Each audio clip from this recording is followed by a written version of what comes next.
જય શ્રી શ્યામ. મેજિકલ ટોટકામાં તમારું સ્વાગત છે. આ ટોટકાનો ઉપયોગ કરવાથી 100% નહીં પણ 110% લાભ થાય છે.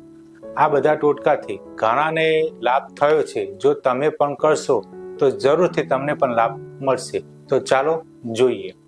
લંગ કે શ્વાસનો રોગ હોય, અસ્થમા કે અસ્થમા માટે ખાસ શું કરવું તો જોઈએ. કાળું જીરું લેવું. કેવા કલરનું? કાળું જીરું લેવું. કાળા કલરનું કપડું લેવું. કાળા કલરનું કપડું, જે કલરનું કપડું હોય તેવા જ કલરનો દોરાથી સીવવું અથવા એને બાંધવું. હાથે બાંધી શકાય, ગળામાં બાંધી શકાય, બાજુ પર બાંધી શકાય. ખાસ રવિવારે કરવાનું અને બુધવારના દિવસે ચાર રસ્તા ઉપર કે આપણા ઘરથી 1 કિલોમીટર દૂર નાખી દેવાનું. આ પ્રયોગ રવિવારે કરવાનો અને બુધવારના દિવસે ચાર રસ્તા ઉપર કે આપણા ઘરથી 1 કિલોમીટર દૂર નાખી દેવાનું. જય શ્રી શ્યામ.